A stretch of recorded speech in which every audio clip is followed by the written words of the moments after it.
Udah? Ya.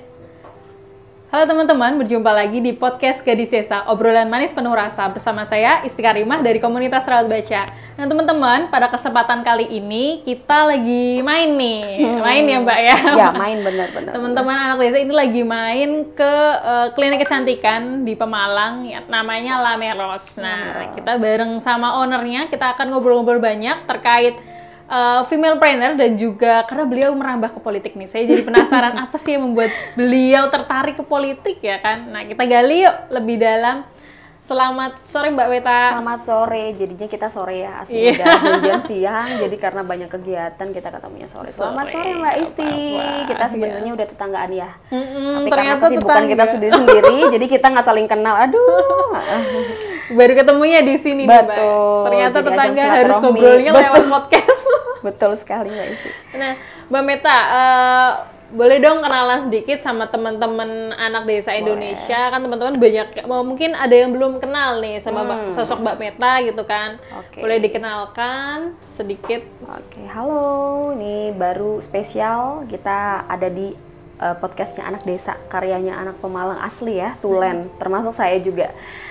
Nama saya Meta Gunir Hapsari. Saya di sini diajak ngobrol sama Mbak Isti tentang bagaimana cara untuk sampai di sini. Jadi karena saya memang anak Pemalang Tulen, di sini saya akan kasih tahu bahwa saya lahir di Pemalang 24 Agustus 1990. Udah tua Mbak, 31 tahun. Beda 1 hari sama saya Mbak. Oh gitu. Oh, nanti kita sharing deh.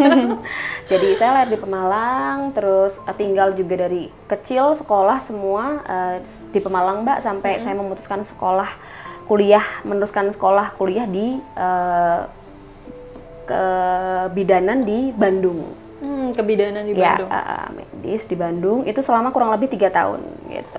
Jadi saya keluar kota Pemalang itu hanya sekedar untuk kuliah aja. Nah, setelah dari situ saya langsung balik lagi ke Pemalang. Mulai dari 2012 saya balik lagi ke sini, terus punya rumah di sini dan tinggal sampai sekarang ini, Mbak. Gitu. Jadi sedikit cerita aja itu. Gitu. Berarti benar-benar mencintai Pemalang ya, Mbak ya? Betul, mencintai Pemalang. Masih tetap di Pemalang. Stay di sini. Ya, betul. Nah, menarik nih, kan Mbak Meta berarti basicnya itu kebidanan. Ya, nah, betul. Kok bisa nih sampai bikin klinik kecantikan ini? Gitu. Oke. Jadi dari awal sekali gitu, mulai dari saya selesai mengenyam pendidikan tentang kebidanan itu, saya memang sama sekali bukan tidak menyukai ya, tidak menginginkan gitu. Maksudnya untuk nerusin ke arah situ, karena saya pikir seorang bidan itu sebenarnya malah banyak beban hidupnya Mbak. Iya benar, dalam arti tanggung jawabnya tanggung jawabnya lebih besar dan harus memang pakai hati dari tulus ya gitu. Sedangkan saya pikir saya kayaknya basicnya pingin arahnya ke kecantikan nih, karena dulunya mamah juga sudah pernah membuka salon kecantikan di rumah kecil-kecilan gitu buat usaha. Jadi saya pikir kenapa sih nggak mencoba ke situ. Sedangkan saya sendiri, saya perempuan, saya suka perawatan, saya suka facial gitu, saya suka ibaratnya berbau perempuan tuh saya suka gitu. Jadi oke lah, kita mencoba untuk merambah ke dunia estetik yang pada saat itu masih belum digemari sekali, masih standar biasa aja gitu. Sampai sekarang, setren sekarang ya Mbak ya? Ya, masih sampai sekarang tuh ngerasa yang kayak estetik tuh dibutuhkan sekali oleh mereka semua. Bahkan untuk cowok loh Mbak, banyak yang udah melek tentang kecantikan gitu, masih merawat diri begitu. Jadi memang karena dari awalnya saya mencoba untuk melihat apa yang ada dalam hati saya sendiri gitu. Passion saya di mana gitu. Meskipun memang berkesinambungan nantinya karena ilmu medisnya bisa digunakan di situ gitu. Oke, wow. Berarti kalau perjalanannya nih Mbak, apakah setelah lulus kuliah kebidanan itu dulu mencoba-coba cari kerja dulu yang lain kayak gitu? Menarik. Atau memang sudah pernah memang dulu pernah kerja di bidang kecantikan atau gimana? Ya, gitu. Jadi dari awal setelah selesai saya lulus itu masih disuruh bapak nih Mbak gitu. Karena orang tua dulu tuh kan zaman dulu tuh suka yang namanya anak yang sudah menjadi pegawai negeri. Gitu. Pokoknya kalau udah jadi pegawai negeri itu udah enak gitu kan hidupnya. Sedangkan saya sendiri, saya tuh pingin jadi wira swasta yang hidup saya apapun yang saya lakukan menjadi tanggung jawab saya. Gitu. Aku mau wira swasta aja gitu. Tapi wira swasta itu yang seperti apa ya? Sedangkan saya sendiri belum punya modal gitu. Nggak mungkin wira swasta istilahnya nggak berbekal modal apapun, bukan hanya uang ya. Jadi berbekal ilmu dan lain-lain gitu. Secara langsung saya di situ mencari pekerjaan sambil cari sedikit rezeki di mana aja saya cari untuk menjadikan saya mencari ilmu yang untuk ke depan gitu loh. Jadi nabung nih, jadi kerjaan apa aja yang diambil yang bisa saya pernah juga dulu ngikut agen asuransi gitu. Yang penting setiap bulannya dapat duit gitu. Terus duitnya tuh disimpan gitu untuk kursus ini, kursus itu saya lakuin, Mbak. Gitu. Padahal itu dulunya sebatas cuma mimpi doang, tapi aku lakuin dikit-dikit gitu. Meskipun rintangannya banyak, termasuk dari bapak ya, mungkin pingin yang kayak kenapa sih nggak mau gitu. Sedangkan saya bilang nggak menutup kemungkinan kita menjadi PNS tuh. Aku bilang nggak ada duit, saya nggak mau. Aku mau kerja, aku mau dibayar. Kalau aku mau kerja terus saya bayar, itu apa namanya? Gitu ya, sedikit banyak Mbak Isti tahu lah gitu. Karena aku pikir sayang lah duitnya disimpan aja Pak gitu. Aku berusaha sendiri. Meski pada saat awal merintis usaha itu memang saya masih menggunakan tanah punya papa. Ya bukan tanah sih, lebih ke kayak ruang kosong gitu di samping rumah. Itu kan ada tempat kayak untuk mobil. Itu saya gunakan itu dulu loh Mbak. Bener-bener gitu. Iya. Dari awal awal banget ya? Gitu, iya. Karena pada kenyataannya begini, sesuatu yang tidak diusahakan sama sekali tidak akan pernah ada manfaatnya untuk hari ini ataupun ke depan. Betul. Hanya sebatas retorasi doang, ngomong ini itu tapi nggak ada action, itu nol. Jadi lakukan apapun yang kamu bisa lakukan sekarang, meskipun itu satu langkah kecil. Begitu. Wow, oke, itu jadi tips buat teman-teman semua ya. Jadi lakukan satu langkah kecil nggak apa-apa hari ini. Betul. Yang penting ada kemajuan terus setiap harinya ya Mbak ya. Sekali. Nanti juga bisa jadi besar suatu saat. Nah, daripada yang harus cuma ngomong doang, aku pingin ini itu tapi actionnya nggak ada. Gitu. Kayak yang cuma diam di rumah, nggak mencoba untuk mengupgrade diri, nggak mencoba untuk berusaha mencari apa yang harusnya pada saat itu masih muda tuh kan kita masih muda, generasi muda yang full energi gitu. Beda lagi nanti kalau kita sudah menua ya gitu, lebih ke kayak lebih cepet capek, untuk fungsi otaknya juga untuk berpikir juga udah mulai lemah gitu. Jadi pada saat kamu masih muda, maksimalkan potensi yang ada dalam diri sendiri.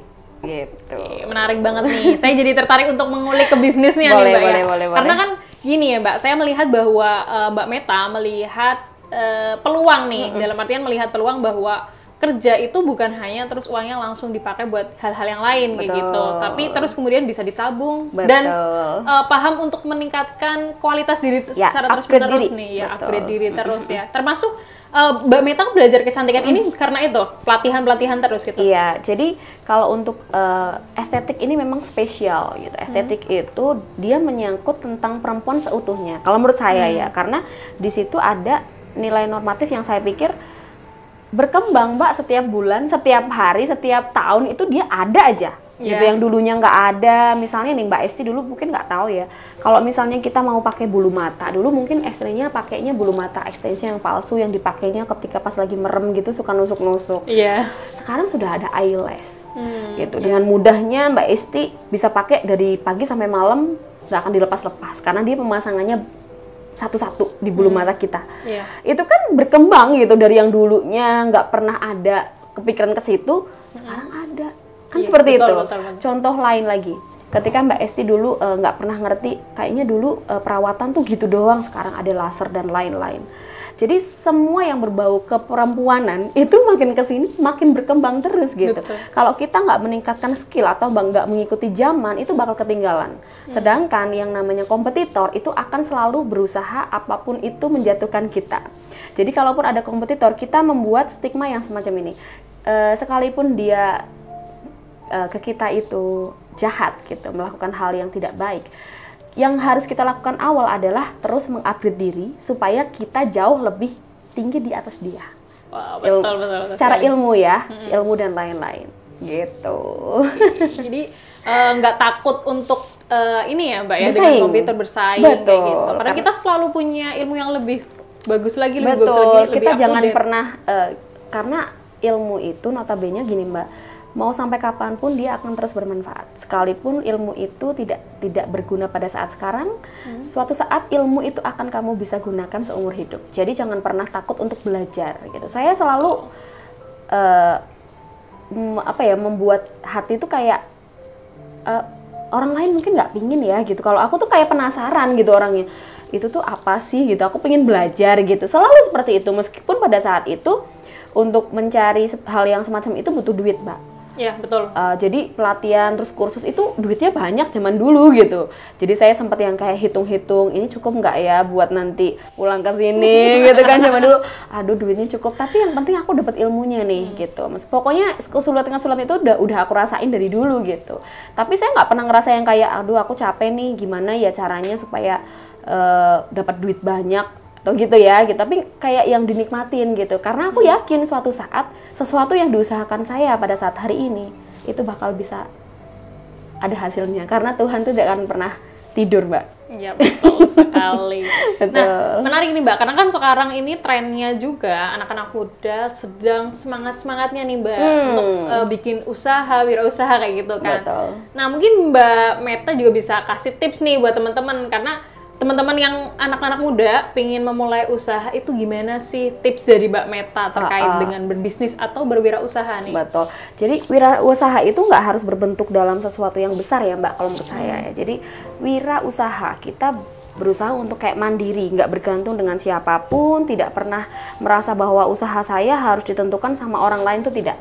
Gitu. Jadi usaha itu adalah murni pure dari kita sendiri yang mengusahakan. Namanya aja wira swasta. Jadi semua yang kamu kerjakan, mulai misalnya nih, ada anak muda yang tipenya seperti ini.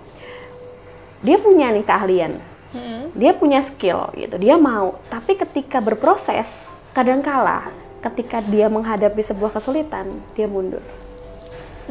Oke. Jadi yang pertama itu harus apa? Niat dulu. Kalau udah niat itu, halangan, rintangan, godaan itu skip semua gitu, kelewat gitu. Jadi memang harus niat, meskipun memang terkadang nggak semua orang tuh mengalami kesulitan yang sama gitu. Jadi harus dimulai dulu, ketika berproses sabar dan harus tekun. Jadi jangan pernah ngerasa lelah sebelum ada hasil gitu. Meskipun itu terkadang muncul pada orang-orang yang punya pekerjaan wira swasta memang, Mbak. Jadi jenuh yang kayak aduh gimana ya mau tapi kalau niat itu pasti semuanya bisa. Udahlah, harus terus jalan gitu. Meskipun gini, terkadang aku nggak ada yang dukung kok. Sama. Saya juga dukungan nggak semuanya full kok dari dulu gitu. Ada yang dari pihak ini ada, tapi ketentuan berhasil atau tidaknya itu saya tentukan sama diri saya sendiri. Gitu. Jadi harus pintar untuk melihat peluang yang pertama, yang kedua jangan pernah takut untuk gagal dan jangan pernah menyerah di tengah jalan. Itu aja. Gitu ya. Jangan pernah menyerah ya teman-teman yang sedang melakukan wirausaha ya, atau sedang berusaha membangun bisnisnya nih teman-teman. Nah, mari juga nih, Mbak. Aku kan tadi dengar bahwa Mbak Meta itu orang tua tuh kan pinginnya PNS ya, PNS. Nah, tapi Mbak Meta punya tujuan yang lain nih. Nah, ini permasalahan yang sering dihadapin anak-anak muda juga nih. Bahwa anak-anak muda tuh sebenarnya sekarang kalau gitarnya tadi pingin usaha sendiri dan sebagainya. Nah, tapi terkadang kan tadi keinginan orang tua berbeda nih. Nah, waktu itu gimana sih cara Mbak Meta yakinin kan? Jadi tipe orang di dunia ini tuh sebenarnya cuma ada dua sih. Dia yang punya apa ya? Kalau orang nggak gampang goyah sama omongan orang, yang satunya lagi gampang terpengaruh. Jadi harus punya pendirian. Sekalipun itu terkadang kesannya ke orang tua dilawan. Bukan lebih ke lawan, tapi menentukan ini kan hidup kamu gitu. Apapun yang terjadi dalam hidup kamu, nggak mungkin orang tua sepenuhnya yang ngurusin gitu ya. Jadi ketika kamu sudah meyakinkan, berusaha untuk meyakinkan, meskipun itu pada saat itu belum sepenuhnya orang tua merestui, lakukan yang terbaik. Jadi nanti hasilnya ketika baik, boleh dong sombong gitu kan.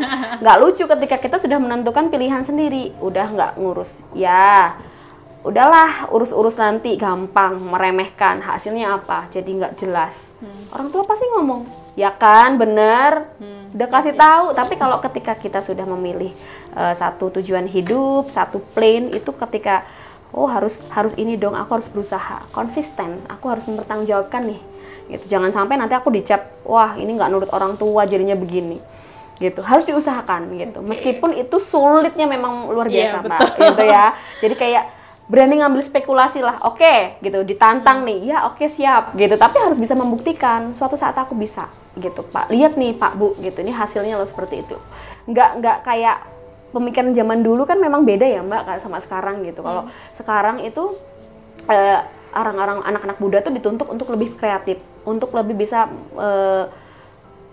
mengeksploitasi banyak hal gitu loh. Jadi jangan pernah takut untuk itu gitu, karena namanya aja sekarang kalau apa-apa generasi milenial gitu kan. Milenial itu lebih kayak modern gitu loh. Kayak zaman dulu kan ya mungkin beda hal antara bapak sama anak, zaman sekarang kan sudah beda zaman gitu. Itu harus bisa dikorelasikan gitu, nggak cuma kita tentang ngomongin tentang hari ini ataupun yang lalu gitu, karena kadang orang tua pemikirannya zaman dulu jadul gitu loh.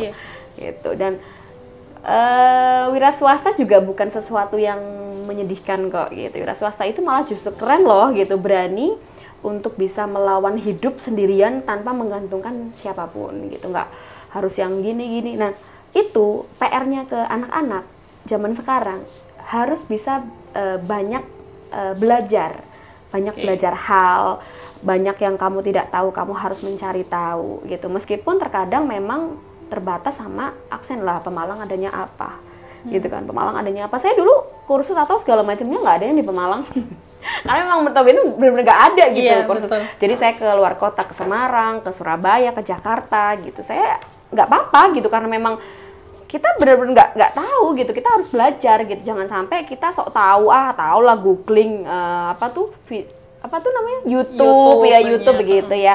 Meskipun YouTube untuk pengetahuan bagus, tapi kalau untuk mencari sesuatu yang nilainya lebih paten itu harus mencari guru yang jelas. Betul. Gitu. Mencari ilmu atau teori yang tepat gitu, nggak sampai asal-asalan. Tapi untuk faktor pendukungnya, untuk yang lain-lain lah gitu, via YouTube nggak masalah. Oke, jadi buat teman-teman kalau yang mau mulai wirausaha itu tekadnya harus kuat ya Mbak ya? Ya betul. Sungguh-sungguh. Sekuat baja. Ya, sekuat baja. Betul. Nanti kalau sudah dibuktikan nanti orang tua juga luluh juga. Luluh pasti. Karena jadi orang kalau tua misalnya tuh kadang pengen lihat bukti ya Mbak ya? Betul. Jadi kayak kamu tuh kayak gitu tuh coba nanti bisa nggak ya gitu. Tapi kalau nanti udah mulai nih, walaupun dikit-dikit, misalnya Mbak Isti udah bisa nih Pak, nanti saya beliin beras 1 karung ya, hasil dari ini gitu kan lah. Udah bisa beli ya? Iya bisa dong gitu kan, kayak oh iya ternyata udah ada hasilnya. Tapi kalau misalnya yang dilihat ya di rumah cuma tiduran doang, nggak ada. Nah, iyalah orang tua pasti ya ngamuk lah Mbak gitu. Bagaimanapun orang tua pasti mau yang terbaik buat anaknya kan gitu. Nah, saya jadi tertarik membahas ini juga nih Mbak, terkait Lameros nih. Nah, Mbak Meta tadi kan bilang pelatihan-pelatihan sampai ke luar kota terusnya. Ya. Nah, waktu itu spekulasinya gimana tuh Mbak? Kok bisa tertarik untuk membuka klinik kecantikan di Pemalang ini? Karena kan Pemalang kan terhitung masih kota kecil kayak gitu ya. Gimana jadi Lameros itu berasal dari sebuah kata yang menurut saya itu karena kepepet di akhir. Bener. Jadi Lameros itu dulu Roro Salon, RR Skincare yang dibangun pada tanggal 23 Mei kayaknya, 2015, 5 tahun atau 6 tahun yang lalu Mbak. Jadi di situ awal mula untuk kesini nggak ada pikiran untuk sampai kesini gitu. Saya pikir dijalani dulu ya, seperti yang dari awal aku cerita sama Mbak Isti. Di situ saya pingin punya komunitas, saya pingin punya teman, yang nggak cuma menghabiskan duit, tapi ada itu tadi simbiosis gitu ya.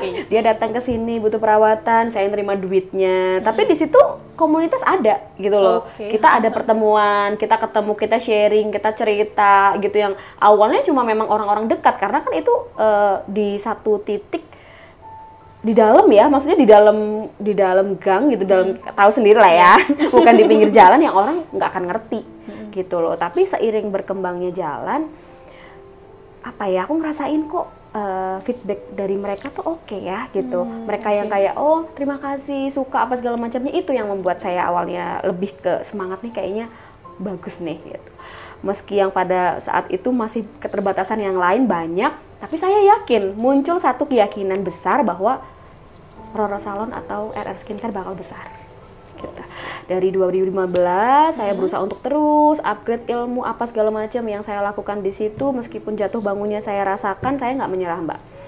Sampai di titik dimana 2019 itu dirombak semua, dibesarkan, depan ditambah gitu, desainnya dibagusin gitu, semuanya di upgrade, mulai dari alat segala macamnya saya mulai bisa itu untuk itu gitu. Sampai pembukaan itu aja saya nggak ngerti kok bisa sampai sekarang ya gitu, 2019 loh, belum di sini gitu. Nah, terus di 2019 pun tantangannya belum selesai gitu, masih banyak hal-hal yang saya pikir saya harus perjuangkan lagi. Di situ saya mencoba untuk membuat spekulasi bahwa ini kayaknya aku butuh produk yang harus didaftarkan ke BP POM gitu. Jadi Lameros itu salah satu produk yang sekarang sudah BP POM, nanti Mbak Esti bisa cek. Itu sudah terdaftar di Haki juga. Itu prosesnya pun lama karena untuk pendaftaran di BP POM itu butuh duit juga. Jadi saya waktu itu sudah mulai berusaha untuk itu, Mbak. Saya udah plankan ke situ arahnya, tetap di sini jalan. Saya berusaha untuk itu terus 2020 tengah saya mencoba untuk mendaftarkan Haki, lolos. Setelah itu saya mencari-cari pabrik mana yang harus saya kunjungi. Saya survei sana sini terus menemukan salah satu pabrik yang menurut saya itu sudah cocok dengan kriteria apa yang saya cari gitu. Jadi karena itu kan nanti di kayak prosesnya pun panjang tuh Mbak. Jadi mereka ngasih sampel lah untuk diuji coba, sampel 1, sampel 2 sampai fix saya bilang oke, baru mereka produksi. BP POM itu turun sampai 1 tahun baru keluar loh. Lama juga ya? Iya, lama juga gitu. Tapi saya nggak masalah gitu selama itu konotasinya nanti ke depan bisa positif, saya masih mau nunggu gitu. Itu pun lewat pabrik loh. Kalau kita mungkin mendaftarkan diri sendiri itu mungkin jauh lebih lama gitu, memakan waktu lebih lama lah, karena kalau pabrik biasanya dia punya orang-orang dalam ya untuk lebih kayak ini loh punya klien saya gitu. Jadi memang ketika berusaha menjadi seorang wira swasta itu nggak hanya 1 tahun 2 tahun Mbak, rintangannya pun nggak berhenti sampai di situ aja. Jadi permasalahan pun nggak datang cuma di bagian itu aja gitu. Jadi kita memang harus sekuat baja dan kita menjadi pribadi yang memang tahan banting.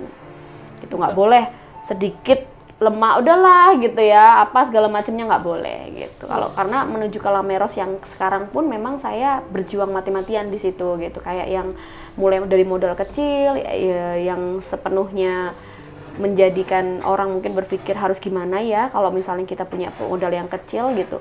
Memang bisa sebesar itu. Saya sama sekali nggak, sampai sekarang pun bersyukurnya apapun yang saya lakukan, saya tidak pernah menyusahkan orang ataupun saya menjadi beban orang lain gitu. Jadi apapun yang bisa saya lakukan sendiri saya akan lakukan gitu. Meskipun terkadang ya di tengah-tengah jalan agak sedikit capek apa segala macamnya, manusia ya Mbak ya, manusiawi lah ya gitu. Jadi tapi tetap punya plan yang kayak jangan dong gitu kalau misalnya nanti kayak gini gimana gitu. Dan salah satu hal yang membuat saya terus semangat itu memang karyawan Mbak, anak-anak itu tuh gitu. Jadi 8 orang itu yang kadang aku mikir gitu, kalau aku capek, aku ini itu segala macamnya, gimana nasib mereka kalau aku berhenti dan tidak mengusahakan mereka sampai nanti gitu loh. Jadi nanti tiba-tiba udah booster lagi, langsung semangat lagi gitu. Iya.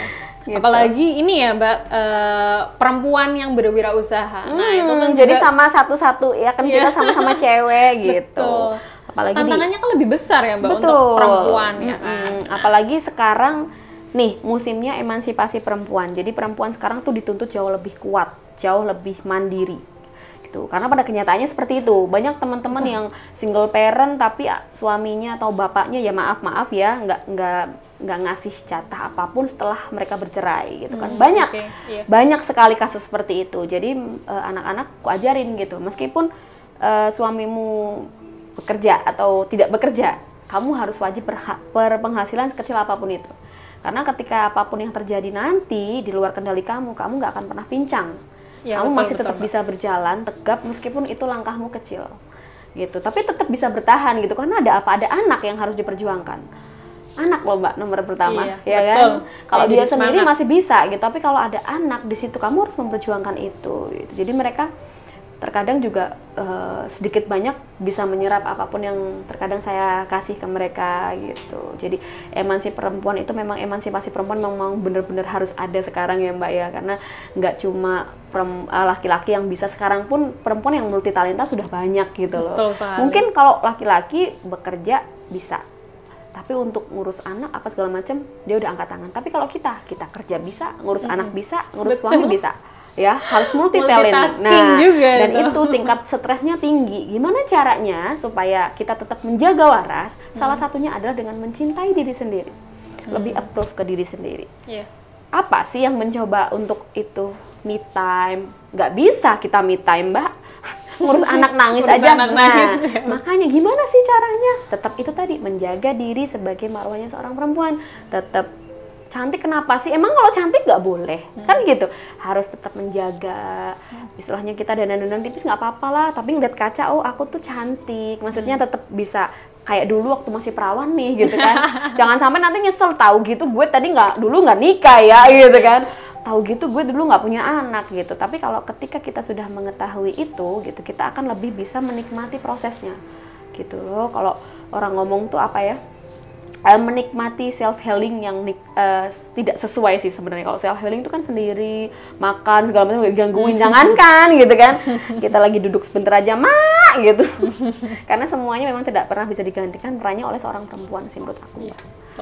Gitu. Luar biasa, memang harus terus semangat kalau teman-teman perempuan gitu. Betul. Apalagi berwirausaha. Dan saya sangat setuju bahwa independensi di dalam diri perempuan itu sangat penting gitu. Penting banget. Karena bagaimanapun keadaannya kita akan sendiri ya Mbak. Sendiri. Maksudnya kan ke depan kita kan nggak bisa ngandelin suami terus gitu. kayak gitu. Karena dan kan lain biasa sebagainya. ada kata-kata bagus dan saya sampai sekarang masih ingat. Jadi suami itu kan titipan. Iya. Kalau nggak diambil orang, diambil Tuhan. Kan gitu. Iya, itu realitanya. Betul, Jadi betul. kita tidak bisa sepenuhnya bergantung karena pada suatu saat pun bisa secepat itu meninggalkan, dalam konteks yang kadang kita kok bisa ya dulu perasaan cinta banget sama gue gitu kan, sayang banget sama gue gitu kan, tapi nggak bisa menutup kemungkinan suatu saat kita tuh menghadapi situasi yang sedemikian gitu. Betul. Jangan sampai ketika itu terjadi terus kita jadi down, terus kita jadi nggak aware sama diri sendiri, nggak aware sama anak. Coba bayangin kalau diri sendiri masih mending ada anak loh. Iya. Anak yang masa depannya masih jauh panjang, yang itu juga menyangkut ke psikis. Ya, jadi perempuan yang baik itu akan mengusahakan segala sesuatunya yang terbaik versi dia sendiri. Jangan sampai istilahnya omongan orang atau misalnya saran-saran dari omongan yang nggak bisa dipertanggungjawabkan diikutin gitu. Padahal yang menentukan diri kamu sendiri mau bagaimana itu kamu gitu. Biasanya kan dijudge gitu. Kamu kerja, orang udah punya suami. Iya, betul.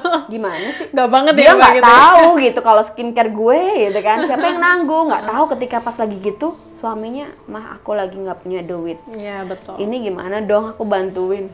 Ya, gitu. Permasalahan hidup orang kan beda-beda. Itulah pentingnya sebuah nilai kemandirian bagi seorang perempuan. Meskipun terkadang masih dianggap sebelah mata sama beberapa orang yang memang dari dulunya menganggap perempuan itu fungsinya hanya 5 ya. Sumur, dapur, kasur, apa lagi satunya saya? Itu sih rata-rata makanya itu. Sumur, dapur, kasur gitu. Ya pokoknya itu ya. Jadi paradigma yang sedemikian rupa yang dari dulu, zaman dulu baheula dibandingkan dengan sekarang. Kan era Kartini udah loh mengusahakan. Kok kita sebagai perempuan kok nggak bergerak, nggak tergerak gitu. Terus tujuannya apa? Era Kartini itu dulu memperjuangkan hak perempuan, kan begitu.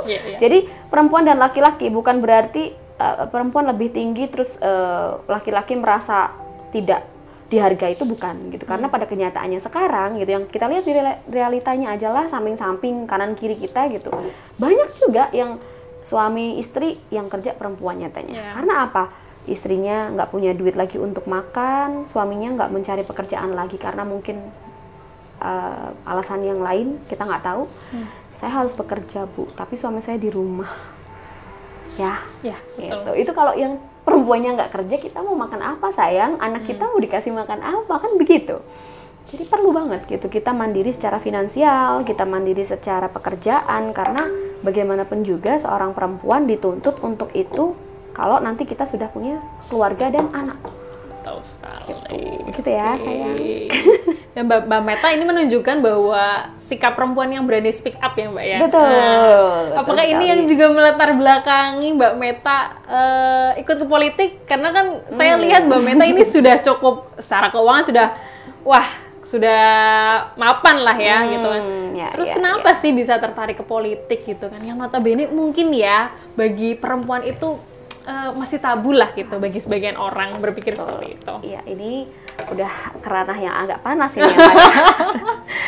Jadi saya itu dari dulu tidak pernah tertarik sama politik. Meskipun dari 2015 saya sudah sering berorganisasi, ikut di Karang Taruna pun saya ikut.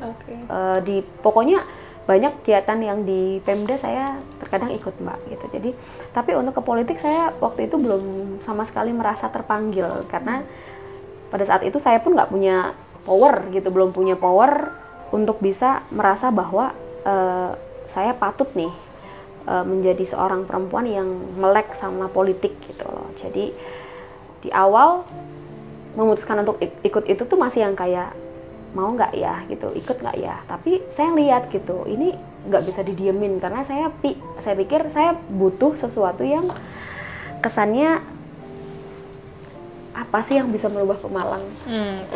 Pemalang yang pada saat itu sampai sekarang saya kok lihat nggak ada perubahan ya. Maaf ya sedikit, karena kita memang benar-benar ngelihat ke situ gitu. Apa sih yang membuat Pemalang itu jauh dikenal orang? Apa sih yang membuat Pemalang itu bisa di-brand sama orang tentang sesuatunya yang setidaknya tuh orang tahu gitu. Saya sering ketemu sama teman-teman pengusaha apa segala macam. Kemarin pun tahun-tahun yang 2000 berapa itu saya udah sempat ngikut HIPMI ya, Himpunan Pengusaha Muda Indonesia. Banyak sekali teman-teman yang di luar kota ketika bertemu ditanya, Mbak Meta dari mana? Gitu. Oh ya saya dari Pemalang gitu. Pemalang, oh Malang ya. Gitu. Saya sampai yang Pemalang. Iya, yang apel Malang kan gitu. Sampai itu belum gitu, belum kenal gitu. Akhirnya saya tarik nafas panjang, Mbak, saya bilang, saya Pemalang dekat Pekalongan. Baru dia paham. Iya, betul. Di situ tuh jiwa saya panas, Mbak, panas sekali yang kayak aduh aku tuh secara tidak langsung diece nih gitu. Kamu nggak ngerti kota aku ya gitu kan. Oh iya, oh di antara Pekalongan sama Tegal ada kota ya, saya sering lewat gitu. Kata dia, saya sering lewat, bukan sesuatu yang bisa dibanggakan. Iya Pak, betul gitu, karena memang kalau Pemalang itu biasanya nggak pernah lewat kota, saya bilang gitu, karena posisinya kan kotanya itu memanjang ke atas. Oh gitu ya, 1, 2 kali, 2, 3 kali seperti itu terus. Saya sampai kadang mikir, iya ya, Pemalang tuh butuh apa sih, sesuatu yang baru. Bukan merubah, lebih kayak memperbaiki. Merubah tuh susah loh, saya. Iya, betul. Ya, kalau kita bilang merubah itu susah, tapi memperbaiki yang sudah ada gitu. Meskipun kita nggak bilang sekarang itu sudah dilakukan itu sesuatu yang jelek, enggak. Tapi kita perlu nih, banyak kok yang bisa kita lakukan kok, termasuk penggunaan itu tadi. Anak-anak muda nih, anak-anak muda ini harus dong, anak-anak sekarang tuh pemikirannya cerdas loh, banyak ide-ide yang bisa diambil, yang bisa kita sharing bareng-bareng, begitu kan, nggak semua harus yang ngerti apa sih kon, ngerti apa sih kon bocah cilik, bukan, karena perkembangan zaman sekarang yang memegang ya anak-anak muda, karena dia tahu informasi, bisa tracking Google, bisa belajar di situ, anak-anak sekarang tuh cerdas gitu loh. Kenapa nggak juga dimanfaatkan? Kenapa nggak coba diolah?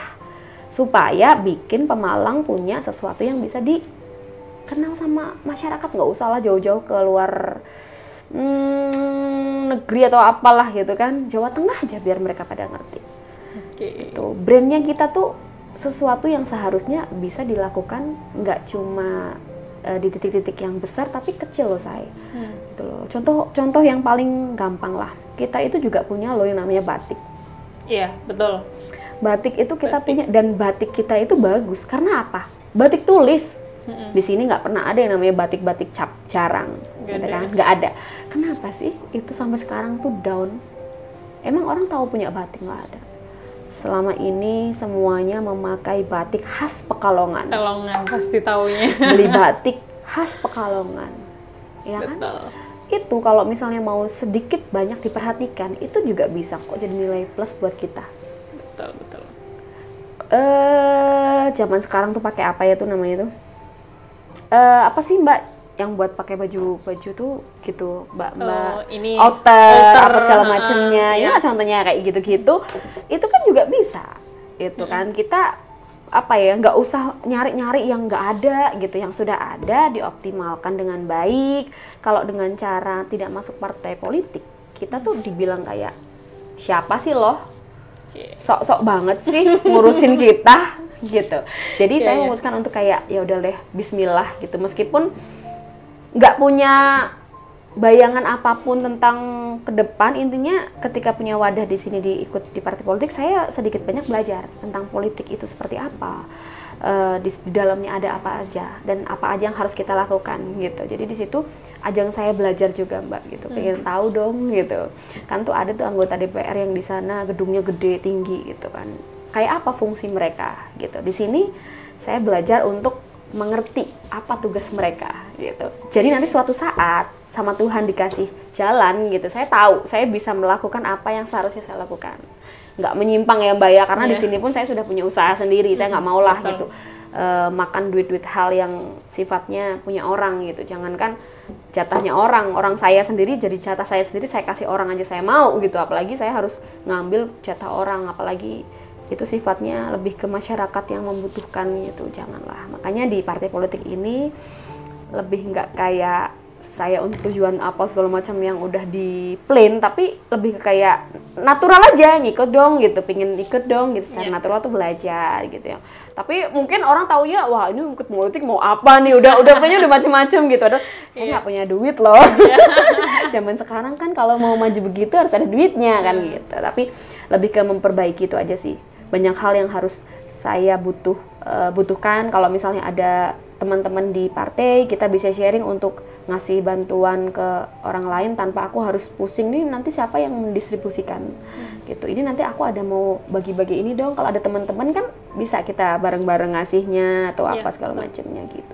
Wadah aja sih Mbak, karena dari dulu memang udah seneng kalau pas suka bagi-bagi, walaupun nilainya nggak seberapa ya Mbak gitu. Jadi semampunya kita gitu, seikhlasnya kita, karena memberi itu kan nggak harus ada nominal yang harus ditentukan gitu Mbak Isti. Ya paham ya. Berarti kan menjadikan wadah ya, partai politik sebagai wadah untuk berekspresi ya Mbak ya. Dan juga memberikan warna juga untuk politik yang ada di Pemalang nih. Betul. Apalagi khususnya memberi warna bagi politisi-politisi muda ya kan. Sekarang kan sudah gitu, mulai tren politisi-politisi muda.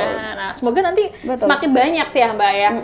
Ketika nanti ada banyak politisi muda di Pemalang kan pastinya muncul juga tuh. Ya, muncul kreativitas baru nih. Mewarnai Pemalang, dan juga mungkin pemerintahnya nanti juga lebih kreatif lagi. Lebih memperhatikan lagi, lebih support lagi gitu. Karena memang kuncinya sebenarnya dulu Pak Karno pernah bilang, beri aku satu pemuda akan kuguncangkan dunia, itu benar ya kan.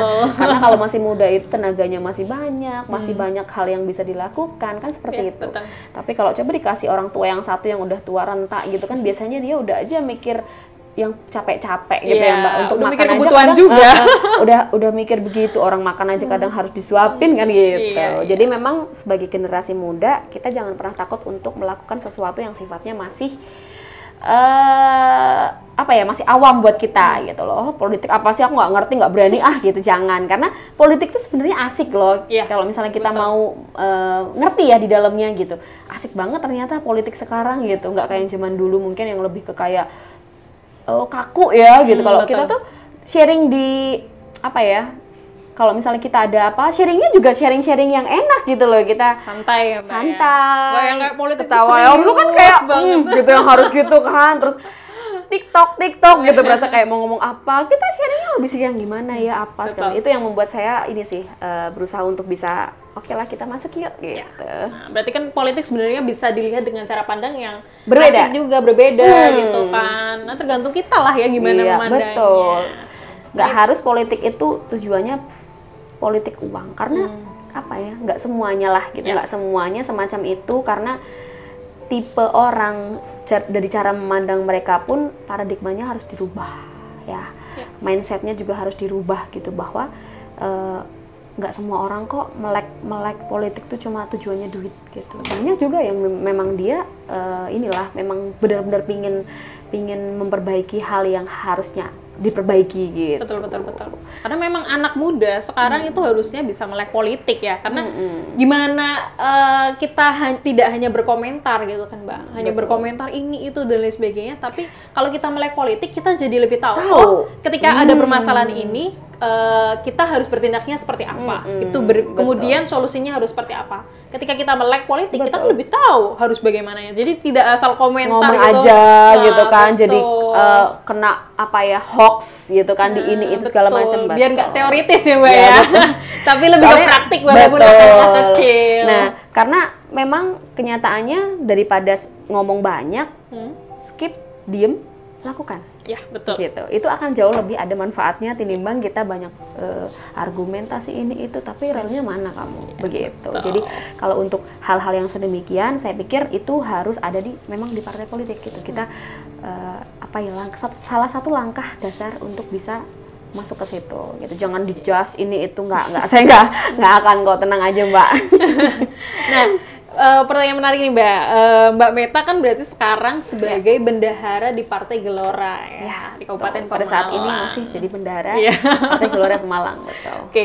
Nah, ketika Mbak Meta masuk ke ini nih partai gitu kan. Nah, apakah tujuan Mbak Meta itu memang ingin warnai partai politik di Pemalang gitu kan? Apakah tujuannya apa nih Mbak? Pingin ke DPRD gitu kan?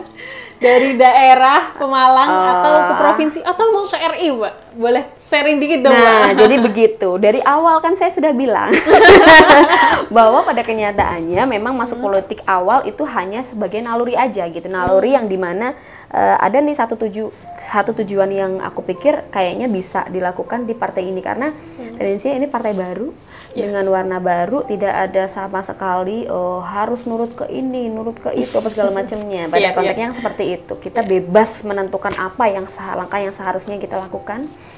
Kayaknya bagus nih gitu. Bagusnya tuh kayak yang aku berpikir ke depannya itu banyak gitu. Meskipun untuk Mbak bilang mau ke apa itu masih belum kebaca sama aku. Meskipun kadang orang-orang pun kenapa nggak maju ini segala macamnya, ya pokoknya didoain aja gitu, didoain yang terbaik, apapun yang untuk Pemalang yang bisa saya lakukan, saya akan lakukan gitu. Meskipun itu memang agak berat gitu, karena banyak hal sih Mbak, bukan karena apa-apa, karena saya di sini pun bukan hanya sebagai seorang perempuan yang nggak punya pekerjaan gitu. Saya punya wira swasta yang punya bisnis gitu. Saya juga punya plan untuk mengembangkan bisnis saya sendiri gitu. Langkah lalu tanyain gitu. Sampai sekarang aja saya nggak ngerti gitu. Saya di rumah tuh berapa hari gitu. Karena luar kota ini itu segala macam, ngurus apa yang segala macam yang saya bilang, karena saya memang membutuhkan itu untuk membesarkan bisnis yang sekarang saya tekuni gitu loh. Jadi untuk ke depan kayak misalnya nih Tuhan udah ngasih jalan untuk ini, saya lakukan. Tapi kalau misalnya Tuhan nggak kesini, enggak lah gitu. Bukan ambisius ya gitu. Tapi di situ ada nilai yang saya pasrahkan sama Tuhan gitu. Kalau ke depan nih kamu harus kesini, saya pasti oke, siap gitu. Tapi kalau enggak, kita masih mengalir aja sih Mbak gitu, mengalir aja dulu. Semoga nanti diberikan kesempatan ya Mbak. Betul. Ya. betul. Nah, ini pertanyaan yang mungkin jadi apa ya? Pertanyaan banyak orang nih, karena kan perempuan kemudian berkecimpung di politik nih Mbak, pasti banyak yang bertanya-tanya gitu. Nah, kalau Mbak Meta melihat nih peran perempuan di politik itu seperti apa sih Mbak? Ya. Jadi kalau perempuan itu kan biasanya dari dulu disuruhnya itu kamu itu nggak boleh lebih tinggi dari laki-laki, biasanya begitu.